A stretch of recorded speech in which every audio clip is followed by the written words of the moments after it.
Good evening and welcome everyone. I want to thank you so much on behalf of the family, on behalf of the church family. I want to thank you for coming out to this celebration of life. And when someone loves the Lord, when they die in Christ, it is definitely a celebration of life and a celebration of resurrection. And so let us begin with a word of prayer. Father, we thank you so very much for the hope that we have. And as we celebrate life, we do so because we celebrate you. Our Heavenly Father, we ask that your Spirit will be upon us this evening, that we can claim the words that Jesus spoke, "Blessed are they who mourn." May we be blessed because you are here with us. In Jesus' name, amen. That would bring us to a great reminder to check our phones, to make sure that they're on silent. Yeah. All right, we're going to begin here with some singing. So we're going to invite Brian to come up, and he is going to be joined by Miss Diane, who will be playing for us.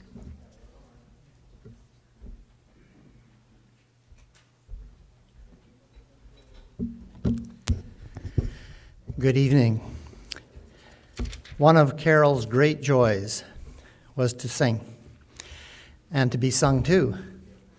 And we're going to sing this evening some of the songs that were top of the line for Carol. And so I'd like to invite us to turn to number 487. 487 in your hymnal, which is found just in the pew, in the chair ahead of you there. Number 487, In the Garden.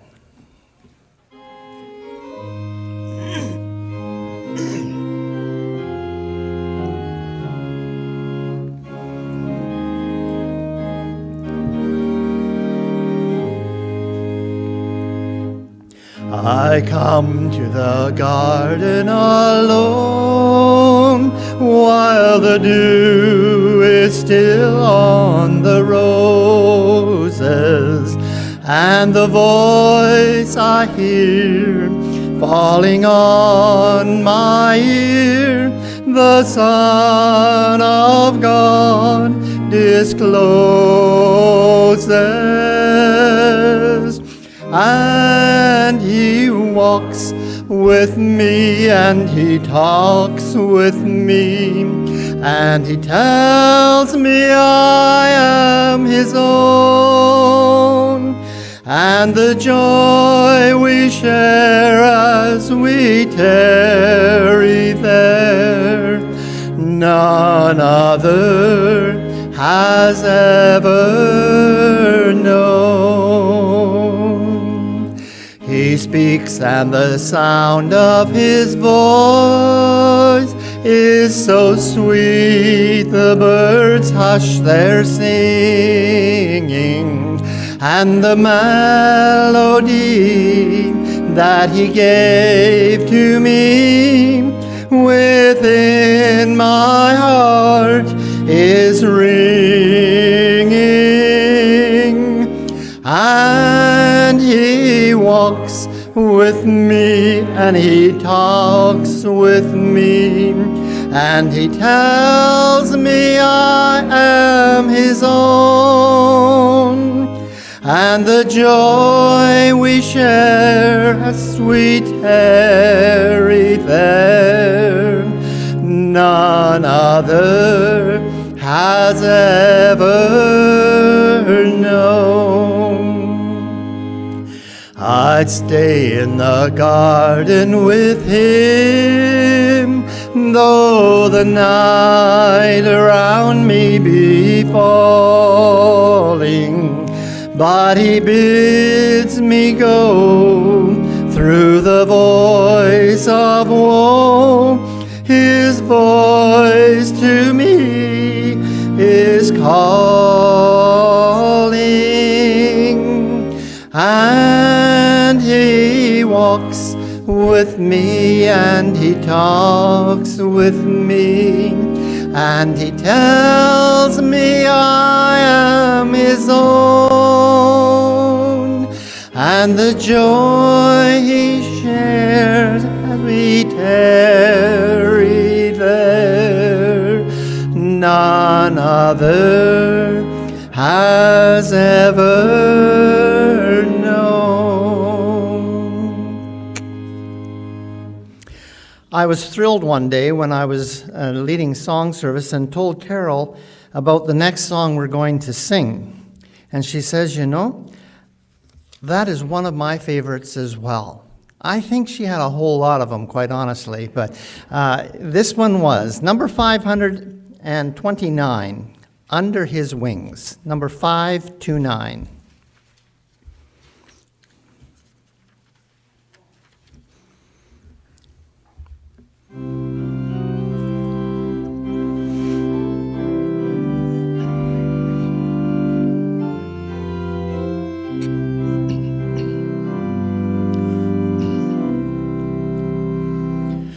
Under his wings I am safely abiding, though the night deepens and tempests are wild. Still I can trust him, I know he will keep me.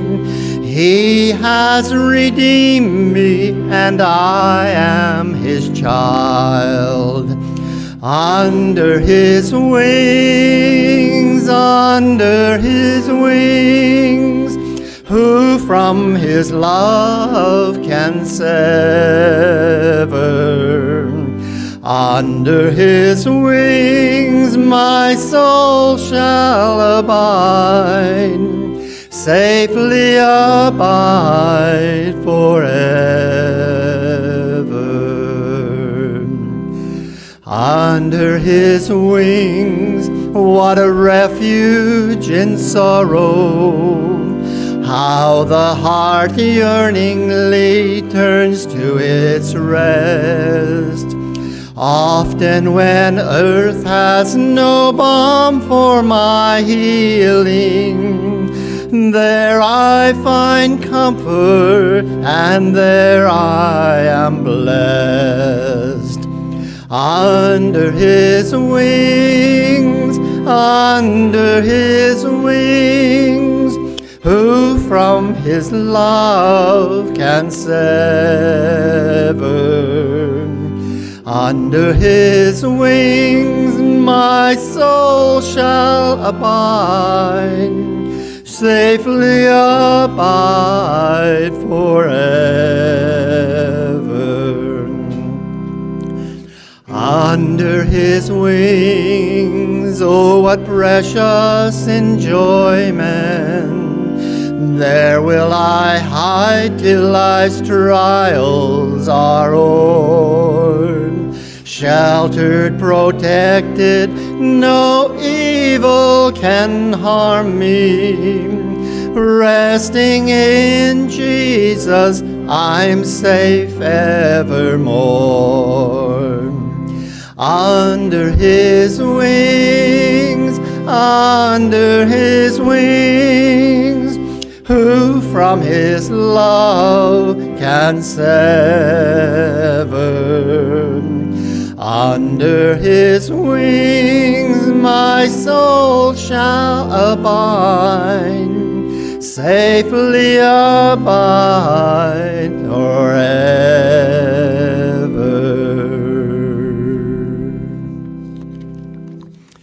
One last favorite is number 632, Until Then.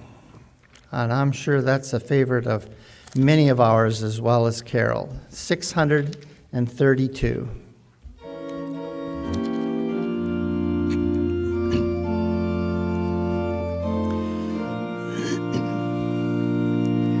My heart can sing when I pause to remember. A heartache here is but a stepping stone along a trail that's winding always upward. This troubled world is not my final home. But until then, my heart will go on singing. Until then, with joy I'll carry on. Until the day my eyes behold the city, until the day God calls me home. The things of earth will dim and lose their value if we recall they're borrowed for a while. And things of earth that cause the heart to tremble, remembered there, will only bring a smile. But until then, my heart will go on singing. Until then, with joy I'll carry on. Until the day my eyes behold that city, until the day God calls me home. That song could really be a testimony of Carol herself. You know, what hope, what joy she had in her heart, what hope she had looking forward to the resurrected morning, right up till the end. It really is a testimony. Beautiful song. But even more beautiful than all of these songs was Carol's ultimate favorite. And so we're going to sing that for our opening song this morning, this afternoon. Number 425. Can anybody guess it? Holy, holy, holy is what the angels sing. And this song, I think, was probably Carol's favorite because it's many of our favorites as well. It has the plan of salvation lined out in all of the song.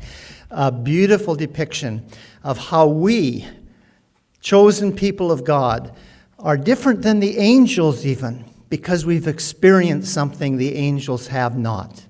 Let's sing together. Holy, holy is what the angels sing.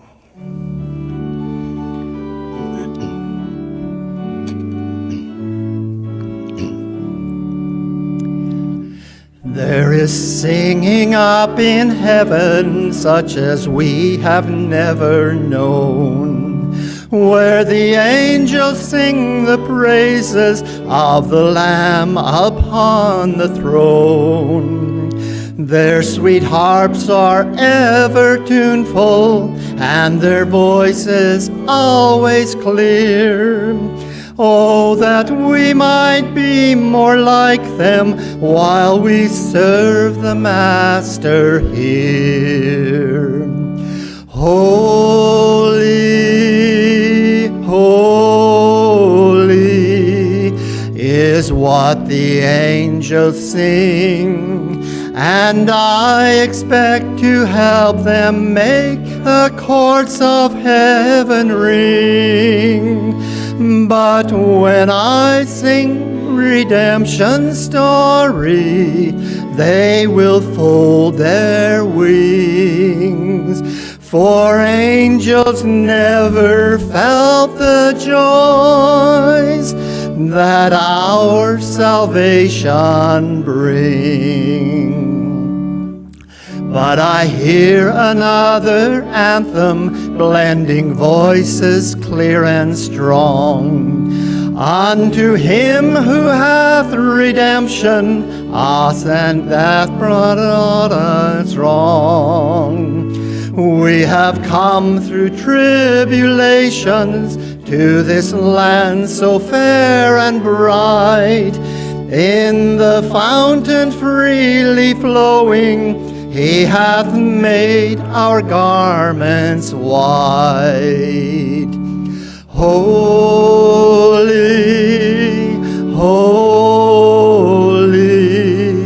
is what the angels sing, and I expect to help them make the courts of heaven ring.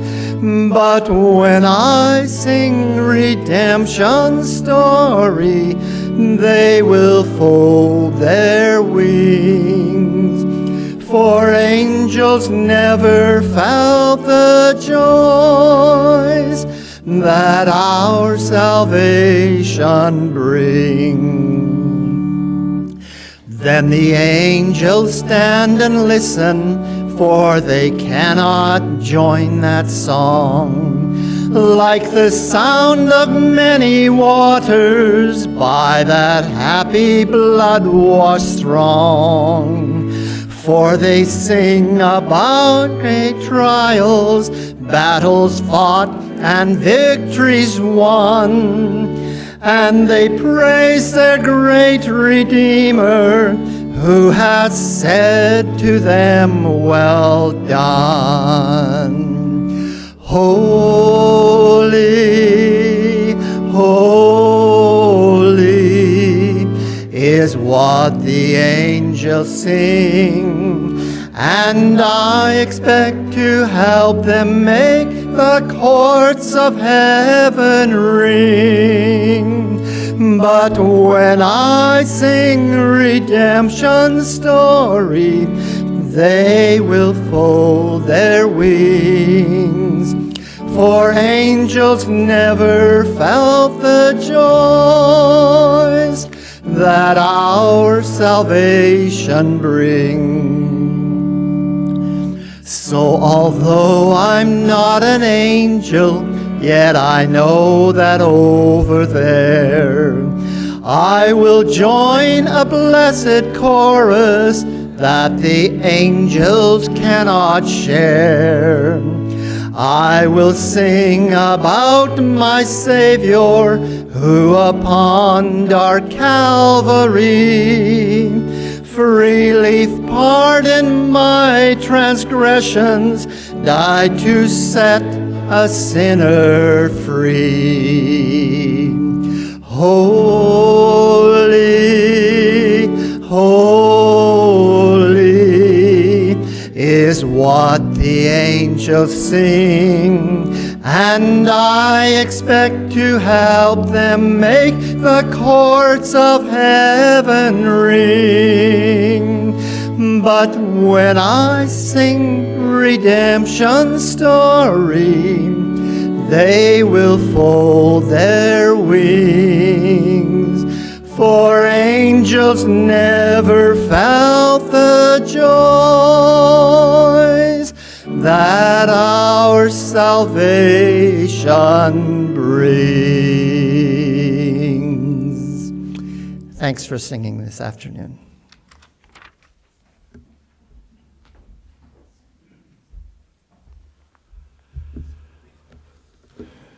It is wonderful that we can sing at a time like this because of our salvation. Isn't that wonderful? So thank you for singing. Thank you, Brian and Diane, for blessing us with your music. I'm going to begin with just a brief life sketch, and it's brief partly because I don't have many details. But I'm sure those will be filled in as we read some of the things people have sent, and as some of you share your memories, we will have a little fuller picture of her life. We've still been getting things in. If you've noticed a little bit of running around during the beginning part of the service, we're still getting some things in. Messages that we'll try to share, and I'll try to remember all the ones that we're doing. But Carol Richardson was born March 20, 1939. She came to Yuma with her mother and stepfather when she was 12 years old, and she was active in the church for more than 70 years after that, beginning when the church was on Fifth Avenue, before this building was purchased. And some of you know where that is. Last time I saw it, it was still there. It's not a church anymore, but anyway, it's still on that corner on Fifth Avenue. At some point, she married Robert Brummel. I wasn't able to get the date. Some of you may know that. They had 4 children. First, they had twins, Linda and Gary, and then Stacy, and finally Rhonda. Gary and Rhonda preceded her in death. She also had 6 grandchildren. And she was very active in the church until not long before her death, last month on February 1. I'm going to begin with my own memories, and I could keep you here this whole time telling you all the memories that I have of her, being her pastor for 14 and a half years, and she was such a major element in the church, a major factor in the church. But I know many of you have memories you want to share, so I'm going to be fairly brief and not tell a fraction of the things that I could. But I'd like to mention a few things. To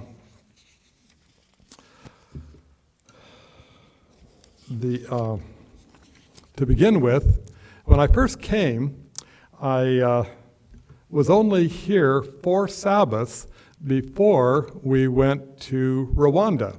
And so I was only beginning to get a little bit acquainted with most of the church before that time. There were reasons I had to go back to Montana 3 times for the conference, made arrangements with our conference to have me go back to their camp meeting because I'd been doing a certain job with locating for 12 years and nobody else had been trained. And so they had to have me come back and train somebody at their camp meeting. And then I came to our camp meeting, and then I had to go back for 2 weddings. But so I wasn't here very much before I went off to Rwanda, and some of you were on that trip. But that was where I first became well acquainted with Carol, because she was on our mission trip to Rwanda. And when we were there, some of you will know that we were kind of spread all over Rwanda, but there were several of us from our church here, as well as quite a few from other churches, that stayed in a school. It was like a literature evangelist school that the church had there.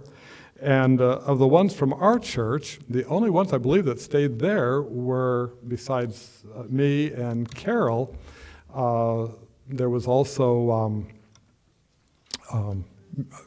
what's that? Well, yeah, Fred Diaz and Tina, and then also Reagan was with us there. And so I got acquainted with them. But particularly that was when I got acquainted with Carol. And I was amazed at her from the beginning. You know, she was not real young even then. That was in 2006, so that was, about 17 years ago. But her site that she preached at, and she preached a whole series of evangelistic meetings, and it was the farthest from Kigali, where we were staying, of anybody that was there in Kigali. The others stayed, like Jim Rickabaugh stayed closer to his site, and others stayed closer to their sites. But she would have to leave early afternoon to get to her site, which was clear up near the Uganda border. And then she would get back way after dark, after she was through with her meetings. And she had a Rwandan driver to take her over there, but she had nobody else that she knew going with her. Most of Rwanda is quite mountainous, and where she was, it was very mountainous, and it was really a kind of a semi-dangerous situation, even driving through those mountains to get to her site. But it was especially bad after dark coming back, especially in rainstorms, and especially the couple of times that the car's headlights went out, and they had to find their way back down the mountain on that windy mountain road without lights. And I'll have to admit that she was sometimes in tears when she got back to Kigali. But she never even thought of quitting. She was there, and she was going to do her job, and she was going to keep preaching. When the evangelistic series was over, she and two people from Sandpoint, Idaho, that were also part of our team there, and I hired a driver to take us to Uganda, to Queen Elizabeth Park, to spend a few days looking at the African wildlife there on the savannah. And experiences like that, especially when our driver got lost, and we spent most of a day on dirt roads in parts of Uganda that I am sure they didn't often see tourists, judging by the reaction we got from the few little huts that we went by. But I was amazed how Carol took it all in stride and didn't seem very bothered about it at all. But then some of you will remember our trip to Malpaso, Chiapas, Mexico. And I'm not going to say a lot about it because you may want to say more. But she was kind of our head cook. She and Beatty were our cooks for that time.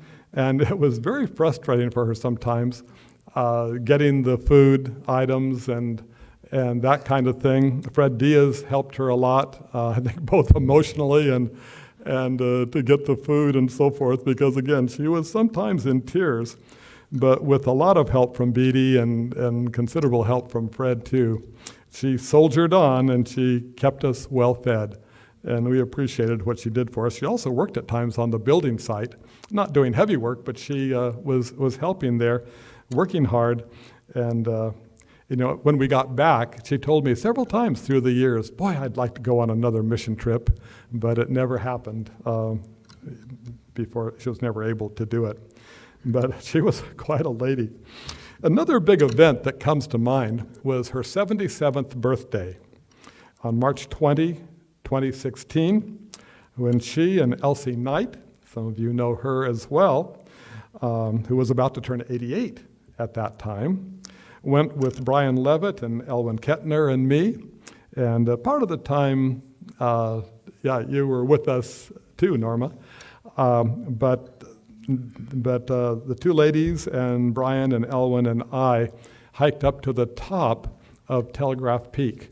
Now, some people call it Telegraph Pass, but the pass is where the freeway goes over. This is the peak where the antennas are, up on top.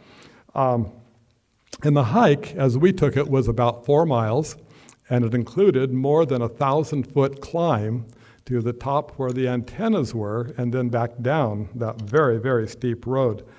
I would say many young people have a very hard time making that climb, but Elsie and Carol did it in fine style, and I tried to help what I could. I had my big backpack that I carry on long-distance backpacking trips with 4 chairs in it and some food and water and a few things, but and we used some of those things, but I think they would have made it anyway. I just wanted to try to make sure that they didn't get too overstressed. But it was amazing what she could do at 77 years of age. She was a person who was very determined when she decided to do something. Many of you, I'm sure, will have things to say about Carol, but I just want to mention briefly also that as the pastor here, I considered her to be a real godsend. Whatever she did, and some of you will say more about this, whether it was her head deaconess work, treasurer's work, decorating, church potlucks, so many other things that she did. I was so happy I didn't even have to think about them, because if she was in charge, it was going to get done, and it was going to be done well. And so I could just say, Carol, we need to do this. We're having candlelight communion, or we're having whatever, and she would be on the job, and she would just do it. And I'll tell you, every pastor needs to have a few people like that, because I just felt like it was a wonderful thing that the Lord gave me Carol to be here the whole time I was pastor. And she didn't have to retire from these things until I was gone. So good luck, Phil. But as I mentioned, we have gotten messages from some other people who could not make it. Some of them really wanted to, but they were not able to. And so they sent their messages. And I'm going to first mention one by Mona Karst. A lot of you who have been here a long time know Mona Karst. She and her husband Howard worked at the General Conference for quite some time. And anyway, we used to be very glad for her because working there, she could get us all sorts of good speakers for winter camp meeting from the General Conference. But she wrote this: "We are deeply saddened to hear our dear friend Carol has gone to her rest before we could say goodbye. Carol was more than a friend. She was family, and our kids still call her Aunt Carol. In writing this letter of remembrance, flashbacks of Yuma memories surfaced. I could write a book about our Yuma church, starting with the old church on Fifth Avenue that leaked in the center aisle when it rained, the swamp cooler that blew the preacher's hair straight up in the air when he was preaching. Many fond memories came flooding into my mind as we remembered Carol. The earliest memory came to mind that it was one night too cold to sleep. I was freezing in Yuma. The window air conditioner blew frosty air in the room where I was spending the night, and I tagged along with my sister Mary to spend the night with Carol. It was the summer of 1954, and Carol's mom, Susan, and stepdad, Frank Smith, had recently moved to Yuma and lived on Maple Street about 2 blocks from our childhood home. Carol was my sister's friend. They had attended Thunderbird Academy together their sophomore year. Susan Smith had a hefty girth, and she ironed shirts for some prominent businessmen, and therefore liked the house icy cold. The night I froze to death, she puts in quotes, is the first recall of Carol Richardson and her family. Her family had 2 cute black and brown dachshunds. As I recall, they kept one of them for Carol's sister Rena, also a former member in Yuma, whose husband was in the military, and they moved a lot. Several years later, they moved next door to my family on First Avenue. I was 10, their son Phil was 2, and his sister Denise, 8 years old. In my teen years, I became friends with 2 more of Carol's sisters, Minnie and Pat. Carol worked as a secretary after she graduated from Thunderbird until our dear friend and former Yuma church member, Eva Jo Bell Krewall, many of you remember her, decided that Carol needed to meet her blonde, good-looking chiropractor, who had recently moved to Winter Haven to set up practice. The proposal came quickly. They wed and set up housekeeping on 26th Street, just off 24th Street, behind McGraw School, where they were living when their twins were born. Gary and Linda were beautiful, adorable, chubby babies. Carol was a devoted mother, always taking care that her kids had family worship and studied their Sabbath school lesson. She made sure her family was well-dressed, provided good school lunches, and a quality Christian education. She bought a fancy sewing machine and started to sew when Stacy was born, making T-shirts for her kids and mine. She became a skilled seamstress. She suffered through much personal loss during her life. Her childhood years, less than normal, loss of her 3 sisters, husband, rough spots in marriage, tragic deaths of her brother-in-law, Cy Van Lannen, niece Denise, and precious Gary and Rhonda. No mother should have to bury their children. She has a side note here. I used to accompany Carol to office visits during her pregnancy with Stacy. The doctor's office was on the corner of 5th Avenue and 16th Street.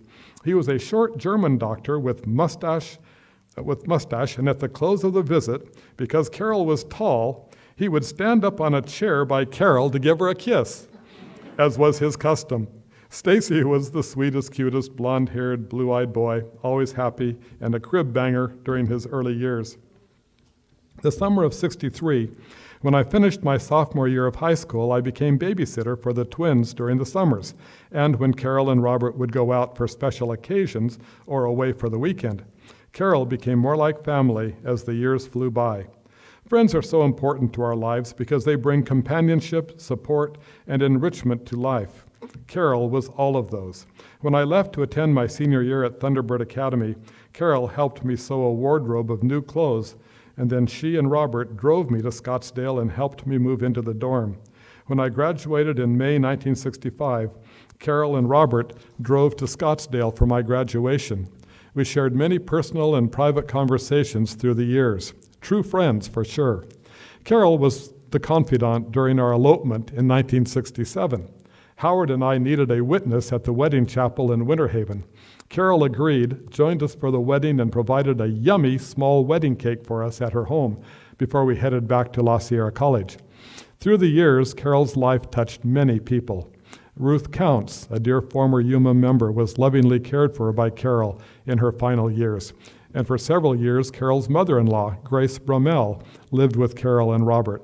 She was very crippled with arthritis, needing the total care and proper meals that Carol provided. You could always count on Carol to help in the church where there was a need. When Barney McClaskey, also a much-loved former Yuma church member, won the love of the sweetest, kindest, and most loving woman, he planned to wed and bring her to Yuma.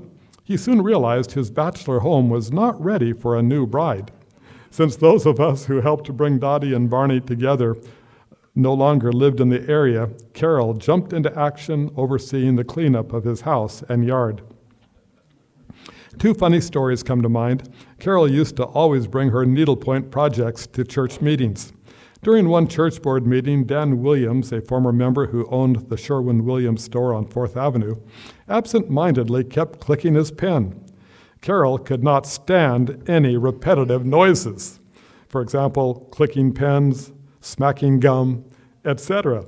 So she told him to please stop. It was making her nervous, to which he replied, "Well, your needle pointing makes me nervous." The second story, to which we also laughed about through the years, took place after our church talent show held to raise money for our church school one year. We decided to have a pie auction to also raise funds. Carol made a large, beautiful, and delicious-looking fresh strawberry pie. She gave instructions to her husband, Robert, that he better bring home that pie. And those of you who knew Carol knew she meant it. And, well, did Robert know that she meant it? Dr. Ellis Browning, former member and father of Norma Burke Sonnentag and Sylvia Ruck, kept bidding him up slowly. Well, Robert finally won the bid and took the yummy pie home with $125 fewer dollars in his pocket.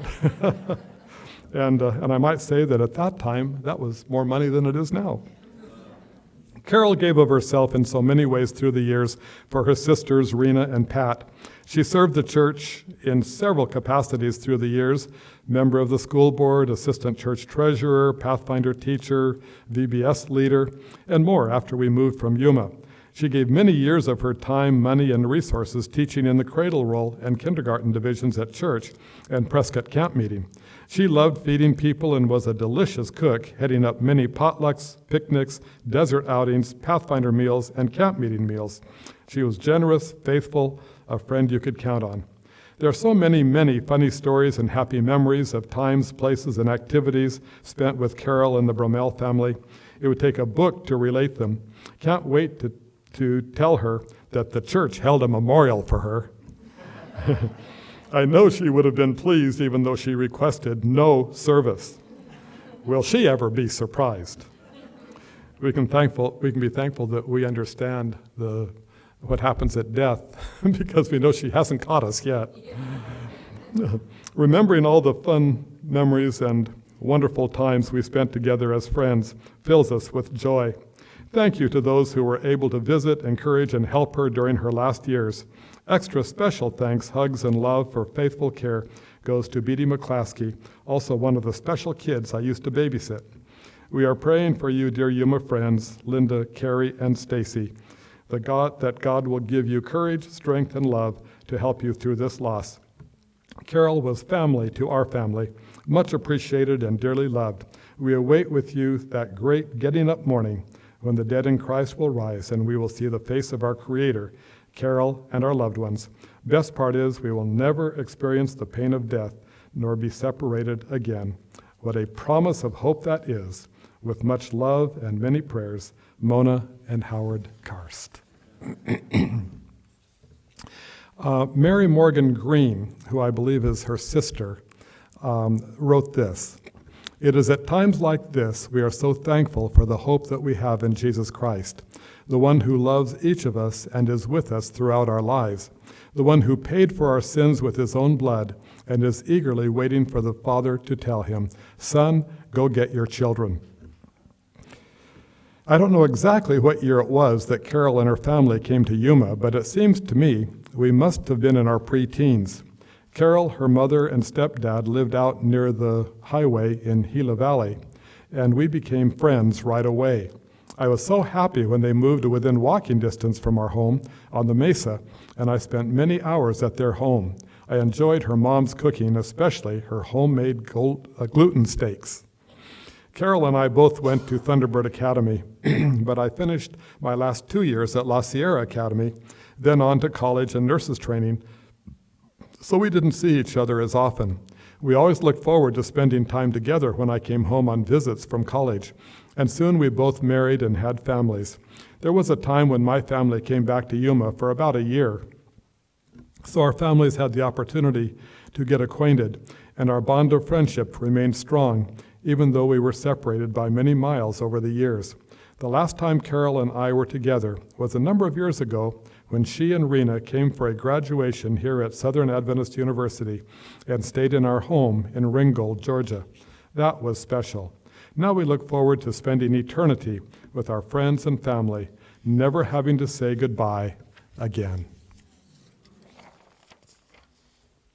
Many of you remember Luke and Evelyn Kolpakoff, and she wrote her remembrances.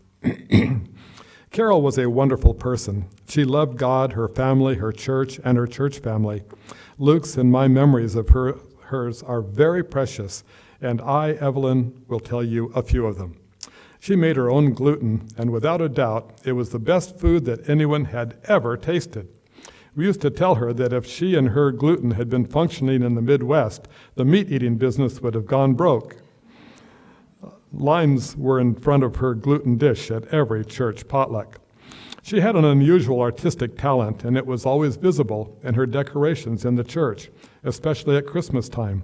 The Christmas tree had to be placed in a certain place, and she made intricate bows and other decorations. A picture of the tree should have been sent to Architectural Digest magazine. It was so beautifully done with her bows so exquisitely tied and placed. I remember one time we were hanging lovely green garlands up on the walls for the holidays, and she wondered if we were doing the right thing, as there were people in the audience that thought Christmas decorations were sinful. I looked down at her from the ladder as she was handing me up the bows and told her that those who thought beautiful green bough decorations were sinful ought to go out in the middle of the desert and either sit on or under a cactus and see if that's the proper way to celebrate the Lord's birthday. She smiled and handed me the next bough. Luke and Carol had gotten into a disagreement at a church board meeting one time over something, and Carol was very distant to Luke, until, after a very short period of time, Luke couldn't stand it anymore. So he went up to her and told her that he would lie down in her driveway so she could run over him several times if he could only get back into her good graces. She laughed and gave him a big hug and told him that all was well. Luke also remembers that just after the fellowship hall was finished, Carol was very unhappy about something in the women's restroom. Luke couldn't figure out what it was that she wanted or didn't know how to fix it, so he made a sign that said, "Reserved for Carol Bromell," and he snuck it in one day and hung it on one of the doors into the toilet. I don't remember how that got resolved, but it did. And that was recently enough that I remember that. Every camp meeting, Carol would have her beautiful Airstream trailer in the same spot at the campground and have a delicious lunch ready for all the people from the Yuma church after every Sabbath sermon. It was easy to give directions to her place because if you could see anything higher in elevation than her trailer, you weren't there yet, because she was at the very, very tip top of the RV area. We would always enjoy visiting with everyone, and best of all, enjoy her very delicious food. And there was always plenty of it, as she never ran out. We don't think the Yuma Church could have survived very well without Carol's support in every way. She was always there, always dependable and reliable. After we left Yuma 15 years ago to move to the frozen tundra of northern Idaho, it's near Coeur d'Alene, Carol and Elsie Knight always sent us birthday cards, and we of course did the same for them. We loved Yuma, the church, its members, which we considered family, and we miss them and are looking forward to heaven when we can all meet at the huge table up there and with all of you and share more memories. And then Terry and Deanna Paxton wrote this. Dear church family, I am writing because I was told there is going to be a memorial service for one of my best friends, Carol Brummel. Elsie, Carol, and my mom, Mildred Gould. Some of you remember Clio and Mildred Gould. They were gone before I came, so I never had a chance to meet them. But for years, they would gather at the church on Sabbath morning very early, 6:30 in the morning, and pray for all of our combined children and then later grandchildren. When I visited, I would join them. For years after my parents passed away, we would come to Yuma to do our taxes. Not because we didn't have good CPAs in Sacramento, but because we wanted to be with Carol and Elsie and other special friends we had met at the church. Out to eat we would go to all the best places, and once we drove out to the Dome Valley and just roamed around the old spots that were our memories of life when my parents were living. Sometimes we would just sit in Carol's home and visit together. Carol always made us her special pies, which were so good, and we enjoyed eating them. She was a good cook. Her gluten was the best. I miss the closeness of the family we had in the Yuma Adventist Church. I miss the hugs I would receive when I arrived each Sabbath we visited. I miss Carol. I know that Jesus is coming soon, and I cannot wait to see our friends again.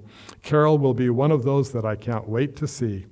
Terry and I would be at the memorial, but we will be in North Carolina at that time. But just know that we loved Carol and would be there if we could. We just got, I think we got one since I've been in the room here that Pastor Phil is going to read for us.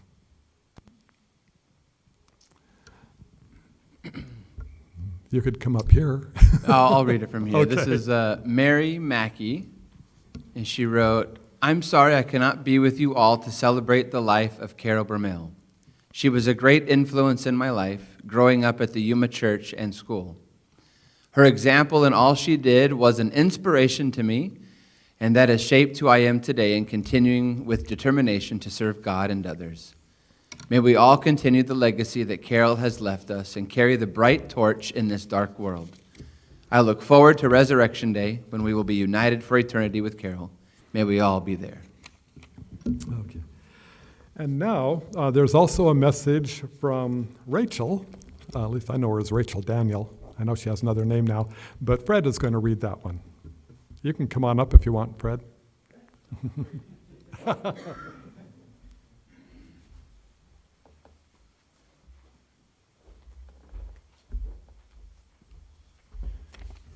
I actually have one from John, too. They all have to do with food. So, Rachel says, I can't remember a time when there wasn't an Aunt Carol. She taught me so many honors, so many art projects. She made me a lamb ornament for the Christmas tree. She made the best haystacks, and the homemade ice cream during her pool parties was always a favorite. She kept us kids in line, but she loved us. And I know so many things because of her and Aunt Rena.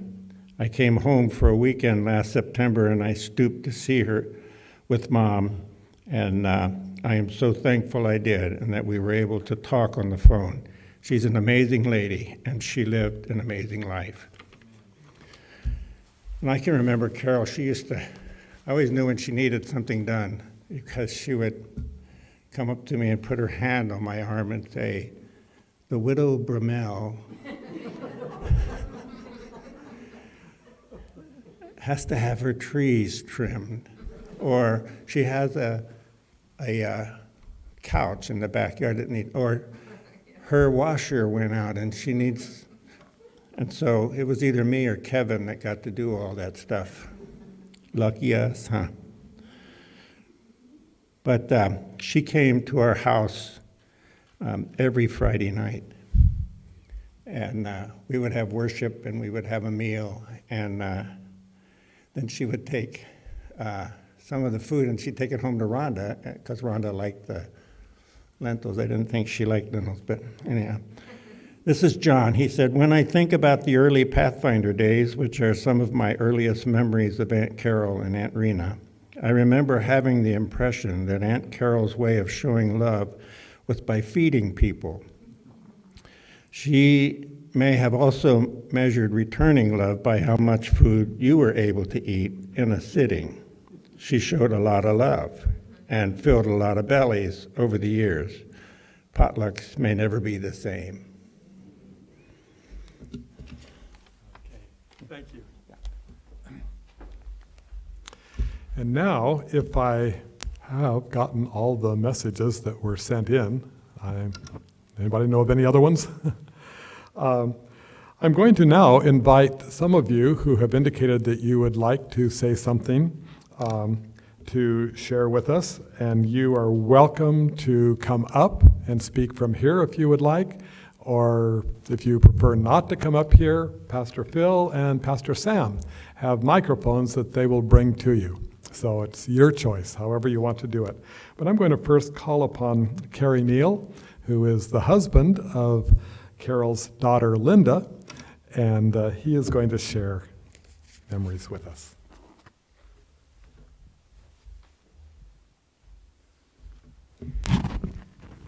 Well, as representative of the Brummel family, I just wanted to thank everyone for coming.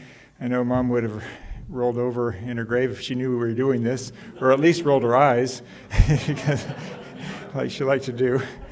But this is a real blessing to us, just to come together to celebrate the life of a mother that we all loved and cherished.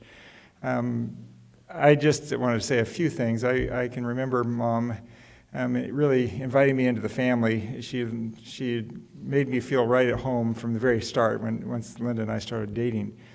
When I was in medical school, she came over and filled up 2 shopping carts full of groceries to support poor medical students going through school. And she'd always do cooking and send us cooking things like that too. This was my first year before Linda and I got married.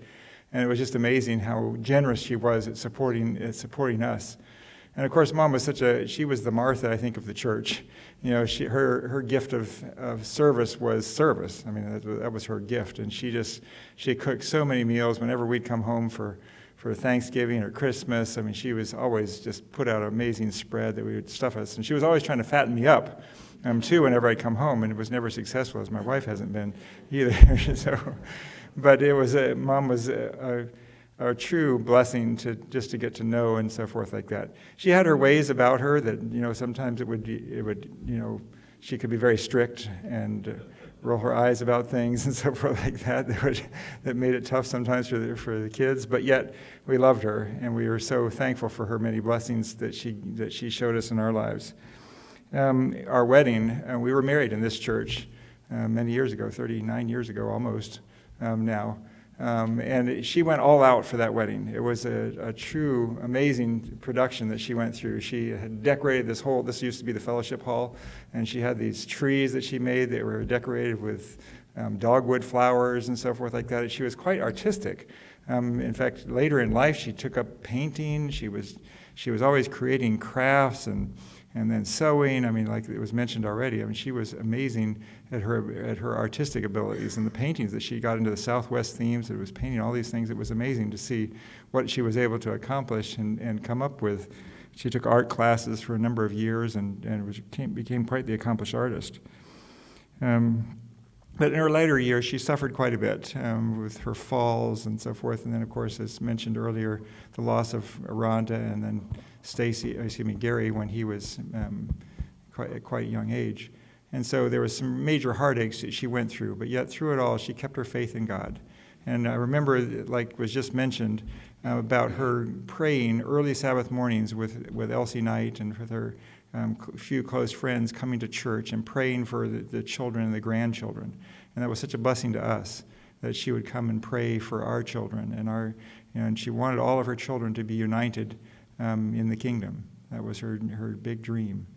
And so I'm so thankful that for the life that she lived, and though it's very hard for us to say goodbye, we know that we'll be seeing her again, and that's such a hope for the future, that God is faithful, and she was faithful to him till the end.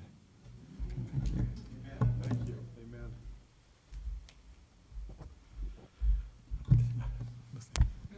Amen. Lay down. Yes, now I know how Bonnie feels when she gets up to sing. Thank you. Yeah, I got that glare one time too. I remember when I was standing there with her steaks, and I asked if they were gluten-free, and she didn't see any humor in that at all, and she just glared at me. Anyway.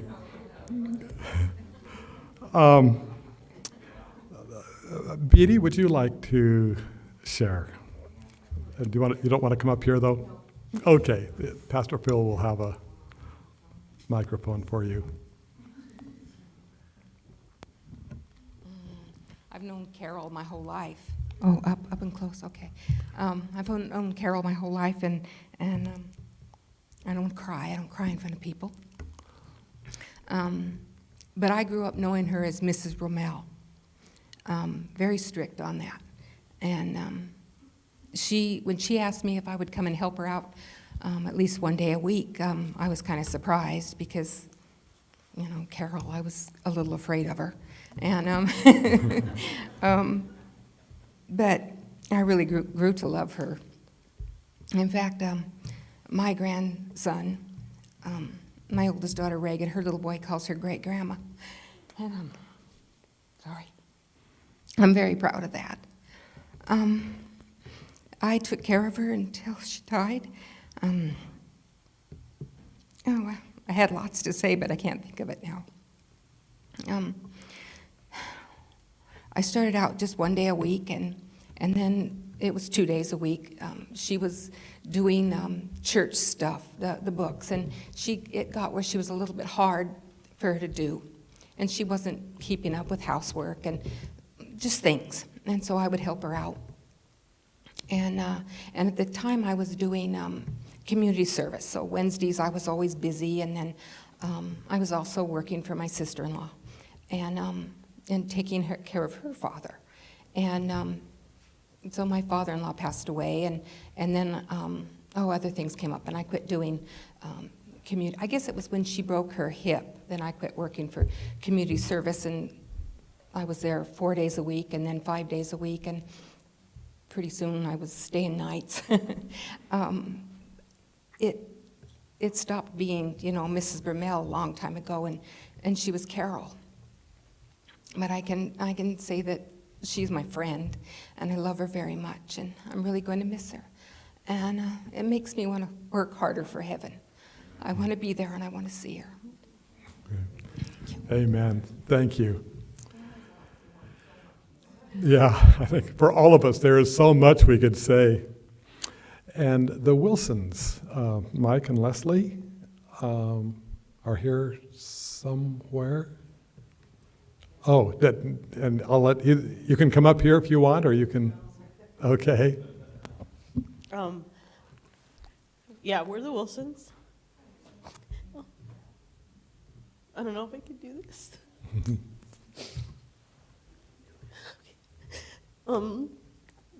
She's loved us since we showed up on the scene here in, 1995? And then we had our kids, and she was like their grandma. And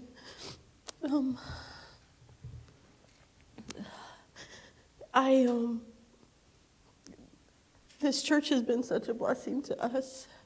We moved away in 2006, and Yuma has always been a part of our hearts, and it went with us. We live in Mesa now, but prior to leaving, Dr. Brummel would always take Aunt Carol and Grandma Elsie and Ethel up to camp meeting every year, and it got harder for him to do that, and so we would help out, and they had their spot down the hill a little ways, and I don't know why, but somehow they got moved up to the spot at the top of the hill, and it was an awesome place to be, and we would always stay with them after pulling the trailer up there, and for some reason, when they set up that spot, the hookups were on the wrong side. So Dr. Brummel would have to, I don't know if you remember his big white dually, but he would pull the trailer up to camp meeting and then pull into that spot and head down the hill and run over the agave cactus every time. and that's where the whole setup would sit the entire 10 days. And Michael and I started talking, and we were like, couldn't this be better? Why is it not on the other side? And so it took a couple years to work out the logistics and getting permission from the camp to do it, but we took a weekend, and being in Mesa, we're only like, an hour and a half, 2 hours away from camp. So we buzzed up there one weekend, and Scott and Angie were kind enough to let us use their backhoe, and we dug everything up and put it on the other side. The hookups were on the other side then, so we could back the trailer in and give Aunt Carol a huge area to host everybody who would come. And I don't know, sometimes we'd have like 40 people up there.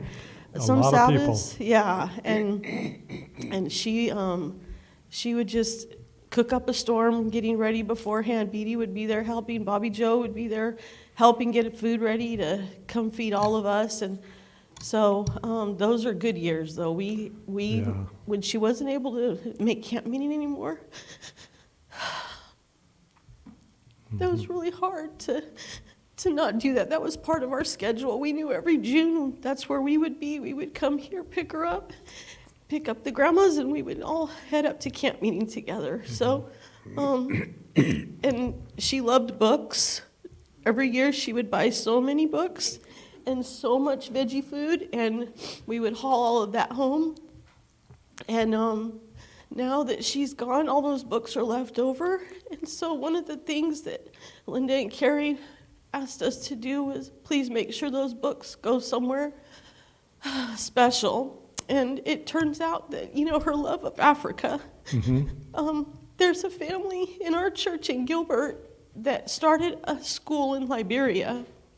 And all those books in our truck, I don't know if you've seen the white truck that pulled the trailer up to camp meeting every year, but that truck was completely full of books, like just stacked, packed full of books. No boxes, just books when we came, because, I don't know, it was a few weeks ago now that we did this, but we were trying to get as many books out as we could before the people came to clean out the house. And we still couldn't get all of the books that we wanted to, but we had Rhonda's car full of books, we had the back of our truck completely full of books, and now all of those books are going to go be a blessing to the kids in Africa, mm-hmm. in Liberia. So I think Carol would really, really be happy about that. Yes. Thank you. Yeah, I can remember a few times I helped distribute the books at the sale, the big sale they had, and I always knew I had to go to her because she was going to want one of everything just about. So yes, thank you. And of course, for me, I was always really grateful for the Sabbath potlucks. Well, not potlucks, no, the ones that she provided with your help. And it amazed me how much you folk did for her with all of, with the trailer and with the, all of that. That was, because I had never had a real good chance to get acquainted with you since you left just about the time I came. And so I'd seen you every year there, but yeah, those were special occasions. Is Josie here? Oh, yes, Josie Laronia Gastulum.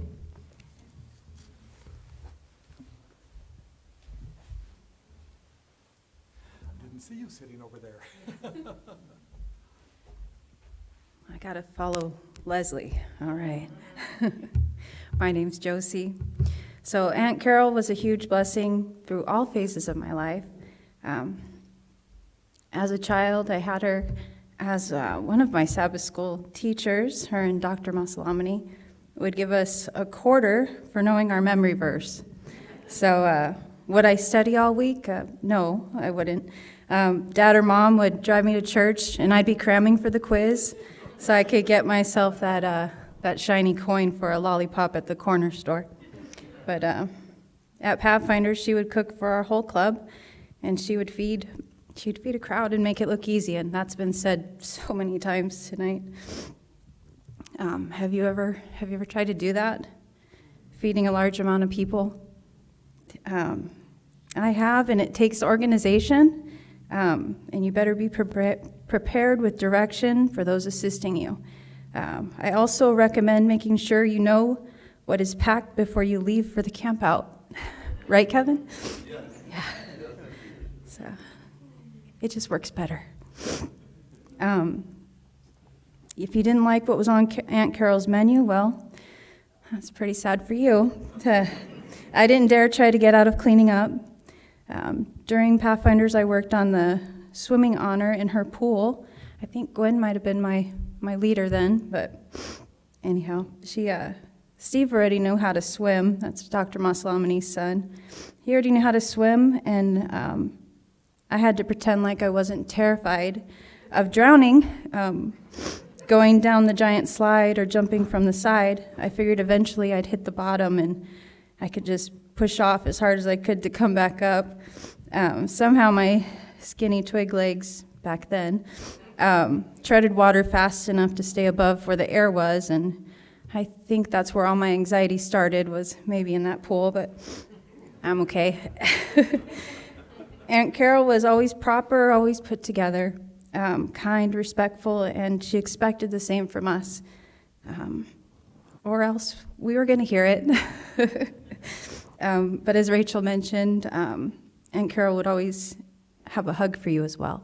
So she helped teach us how to treat our elders, and one of our other friends, he said, we needed that.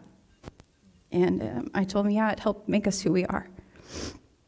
We had homemade pizza, and as Rachel mentioned, homemade ice cream at Aunt Carol's house on Sabbath evenings, and we had sleepovers, and we would be in our sleeping bags in her living room telling scary stories, and she would tell us to settle down, but at the same time, she'd let us carry on with our shenanigans. As a teen, her husband, Dr. Brummel, took us out on his boat, and we had such a great time playing on the water. Countless birthday cards. And when it came time for my wedding shower, she helped host it at her house. The ladies of the church made sure I had nice dishes, presents, and Carol fed everyone yet again. When it came time to have my first child, she was there to celebrate with Bobby Joe and other church ladies who had given so much love to me. When I had my next child, we had gone up to camp meeting in Prescott, and I couldn't wait to go to see her and a lot of you, Leslie, and have haystacks and show her my children. Time keeps moving on, as it does. Fast forward, and my mom is sick, and they say it's time to say goodbye. I could hardly remember to feed myself. But Aunt Carol shows up with warm food. Before the last time my mom went to the hospital, we were talking about a certain recipe of hers, of Aunt Carol's. And guess which one was the first dish she dropped off? Yeah, the steaks. So my mom was so thankful that she had a friend who came by and cared enough to spend their time caring if we ate. Fred and Bobby Joe did the same thing for us, and I'll never forget who was there during those hard moments. She even took requests. And she said she wanted to know what the kids liked, what they wanted. And she brought them the next time she came by. She was so happy that they liked her cooking. She also brought over puzzles, and from her and Mrs. Knight, we spent many hours around the table putting together those puzzles. And she came by with more food and much-needed hugs multiple times in those 3 months, and let me know she cared and that she was praying for us. The last time I got to visit with her, Kevin and I were going to get ice cream for our Pathfinder Club, and we were right by where she was, so we stopped, and we walked in, and Kevin looks at her and says, "Do you know who this is?" And her eyes got real big, and she got up and she about smacked him. She said, "Of course I know who this is. I've known her longer than you, since she was tiny. Do I know who this is?" How that made my heart smile. She had remembered me. I found out about her art about a week before that, and was so amazed with her talent. I asked her about it and told her it had her name on one of them that I have at my house, and she said that she never signed one herself. I said, "Well, who signed them then?" And she said, "Whoever I could grab that was walking by." I laughed and said, "Well, why not you?" And she replied, "Well, because my handwriting is horrendous." So I have a verse from Matthew 25, verse 34. "Then the king will say to those on his right, 'Come, you are blessed by my Father. Take your inheritance, the kingdom prepared for you since the creation of the world. For I was hungry, and you gave me something to eat. I was thirsty, and you gave me something to drink. I was a stranger, and you invited me in.'" Aunt Carol must have been listening, because she did all of these things. It goes on to say, "I needed clothes, and you clothed me." They mentioned that too, right? "I was sick, and you looked after me. I was in prison, and you came to visit me." Then the righteous will answer, "Lord, when did you see me hungry and feed you, or thirsty and give you something to drink? When did we see you a stranger and invite you in, or needing clothes and clothe you? When did we see you sick or in prison and go visit you?" Then the king will reply, "Truly I tell you, whatever you did for one of the least of these my brother and sisters of mine, you did it for me." So after we talked about her art and some of our Pathfinder Club things we had planned, I told her we did have to go. Me and Kevin had to go back because we had to get the kids ice cream for Arabella's birthday. And I told her that I was so glad to see her again and gave her leg a squeeze, and I told her I'd see her later. And I will. One day, in part because of her ministry to a little brown girl who needed her food, her guidance, her example. Until that day, see you later. Amen. Thank you.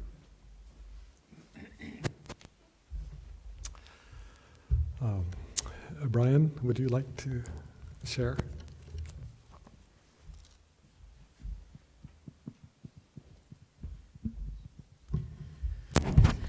Oops. I'd like to just mention about the queen of Christmas decorating, and that was Carol.